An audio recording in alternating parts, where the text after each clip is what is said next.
스마트팜 안에 콘크리트로 만든 농작업로를 원래 상태인 흙바닥으로 돌려놓으라 이 뜻입니까? 현재 고발당해 있는 상태고 그 법은 지금 바뀌어야 된다고 봅니다.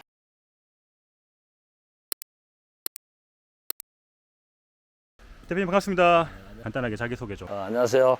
저는 경남 김해에서 도마도 농사를 짓고 있는 주현철입니다. 농사 지은 지는 한 34년 되었고 현재는 완숙 도마도를 재배를 하고 있습니다. 김해시 1호고 국내에서 통틀어도 거의 1세대 스마트팜 시작하신 분으로 알고 있습니다. 맞습니까? 네, 맞습니다. 오늘 저희 온 거는 최근에 이제 김해시에서 스마트팜 내에 농로에 콘크리트 타설 관련해 가지고 원상복구 시정명령을 받았다 해가지고 현재 고발당해 있는 상태고 스마트팜을 구현하는 어떤 농장에 그린벨트라는 법의 규정에 따라서 이게 지금 불법화되어 있어 가지고 많은 어려움을 겪고 있습니다.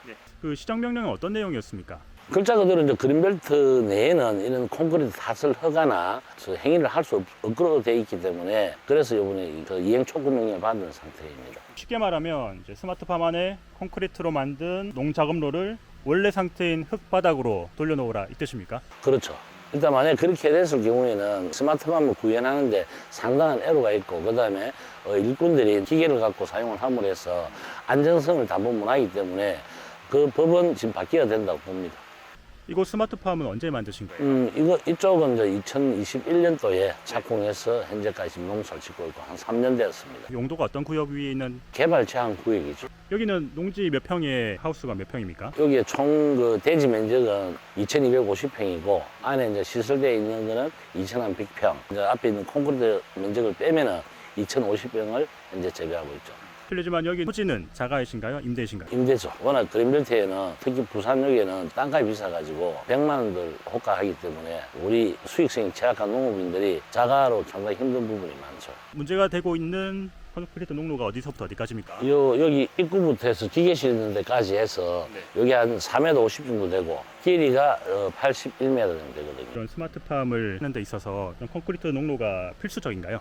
필수적이죠. 왜냐하면 지금은 스마트팜은 거의 다 기계화, 자동화로 해서 구현하기 때문에 이런 시설은 꼭 필요하고 우리만 필요한 게 아니고 전국 농지에 스마트팜 하는 농가에는 아시다시피 다 이런 시설을 해놓고 스마트팜을 구현하고 있는데 우리 그린벨트 농업인만 상당히 지금 제약을 받고 있습니다. 그러면 시정명령상에서는 콘크리트를 부수고 원래 논바닥으로 복구하라는 건가요? 그렇죠. 이제 그린벨트 법이 있기 때문에 원상복구라는 건 이 콘크리트 다 걷어내고 이제 법에 정하는 부직포나 보도 블럭을 따라서 농사 지어야 하기 때문에 실제로 애로사항이 많죠. 보도블록이나 부직포로 해라. 그래 했을 경우에는 이 땅은 항상 그 지하 수면이 올라갔다 내려갔다가 위에서 비가 내려오고 또 작업상에서 물이 흘릴 수도 있고 하면은 이게 모든 여러 가지 기계들을 구현을 못 하는 거죠. 농로에서 이런 지게차 같은 중장비가 많이 지나가죠. 그렇죠. 그게 이제 정부에서는 농기계 촉진법도 있고, 그 다음에 물류 표준화 작업을 많이 합니다. 왜냐면 요즘은 배추도 팔레트 작업을 하고, 우리 토마토도 마찬가지고, 공판장에 항상 출하를 할 때는 이런 그 박스 한 개씩 실는 게 아니고, 팔레트화 해서 실어가지고, 공판장에 가서 그대로 팔레트로 하역을 하기 때문에, 그런 물류 표준화 작업도 하고 있는 상황에서, 이런 지게차는 필수죠. 지게차 외에 또 지나가는 게 있습니까? 리프트가 있는데, 리프트는 여기 보면은 토마토가 땅에 심겨져 있지 않고, 이런 베드에 여기에서 토마토 재배를 하는데 사람 키는 작물가 자라지 않기 때문에 이렇게 하려면 많이 힘듭니다. 토마토에 손이 안 닿이기 때문에 작업을 못 하면은 이걸 갖다 이렇게 올리거든요, 이렇게. 토마토가 몇 미터까지 올라가나요? 관리하는 높이는 한 3m 50. 순을 딸 때는 이 정도로 올라가서 이렇게 작업을 해야 토마토를 잘 관리할 수가 있는 그런 상황이고 그래서 이런 기계도 필수적이고 옆에 있는 요거는 자동 방제기입니다. 이것도 마찬가지로 이 길이가 긴데 이 느린 면적에 이런 자동 방제기로 약을 칠 수밖에 없습니다. 그러면은 여기에 있는 발통들이 보면은 여기 있는 발통을 우리나라 기업들이 표준화해서 만들었기 때문에 아까 말씀드린 부직포나 땅을 하게 되면 그렇죠. 부직포로 하게 되면 부직포가 결국에 찢어지고 또 땅이 하면 울퉁불퉁 해가지고 이런 예민한 발통이 지나가다가 높이가 있을 때 탁 하면 위에는 바로 넘어지면은 작업자의 안전성도 상당히 취약해지죠. 그런 법은 이런 스마트팜 농업이 도입되기 전부터 있었던 법인데 현재 그 부처에 있는 사람들이 보면은 농업 현실을 모르는 사람들이 법의 잣대로서 이야기만 하는 거지 실질적으로 그분들이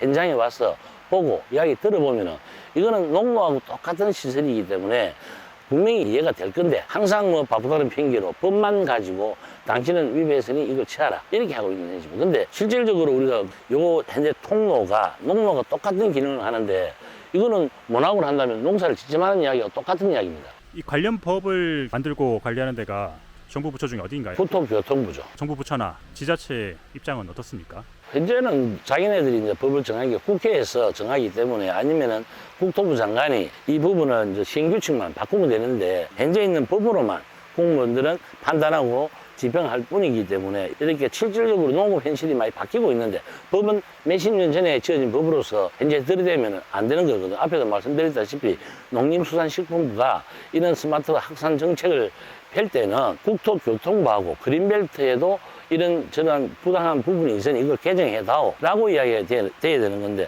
사실 그 부분들은 서로 소통이 잘 안 되는 것 같아요. 결국 피해는 우리 그린벨트에 있는 농업인들이 짊어질 수밖에 없다. 관련 법령이 언제 만들어졌습니까?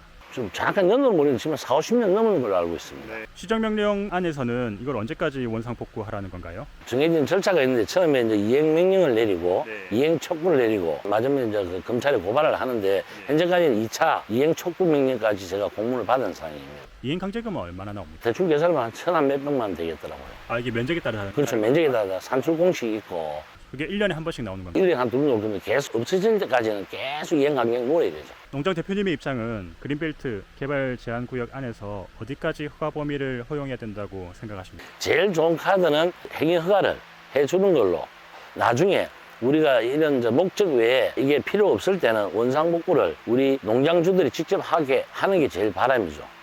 시정명령에 대해서 지금 대표님은 어떤 입장을 취하고 계십니까? 지금 최근에 이제 듣고 있는 이야기는 현재 우리나라가 이제 스마트 농업 육성법이 제정이 돼서 내년 7월 29일 날 시행을 할 건데 요 앞에 한번 민원을 드렸더만은 지금 현재는 불가한데 알아보고 그때 이제 시행되기 전에 하위 법령을 만들어가는 단계에서 검토를 해보겠다라고 이제 이야기를 했기 때문에 그것만 바라보고 있는 거죠. 원상복구라든지 이행강제금에 대해서 이제 불복했을 때 우리가 이제 법이 빨리 안 바뀌면은 결국은 이제 우리가 검찰에 고발되고 뭐 벌금을 맞는다든지 이행강제금을 받으면은 우리가 안 그래도 힘든데 너무 힘이 드니까 행정심판을 청구를 한번 해보고 그 다음에 또 그게 안 되면 이제 행정소송을 가서 정확하게 이제 법의 판단을 받아서 그렇게라도 대응을 해봐야죠.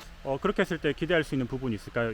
올 3월 13일 날 시행규칙 일부가 변경이 되는데 그 내용을 보면은 저온 저장고를 콘크리트 타설을 허용을 했는데 목적을 보면은 수확한 농산물을 저장, 관리, 보관하기 위해서 허용한다라고 되어 있거든요. 그래 되어 있는데 이것도 마찬가지 통로도 농산물 생산을 안전하게 영위하기 위해서 필요한 시설이고 그런 부분들이기 때문에 이거는 빨리 고쳐져야 되는 건 맞죠.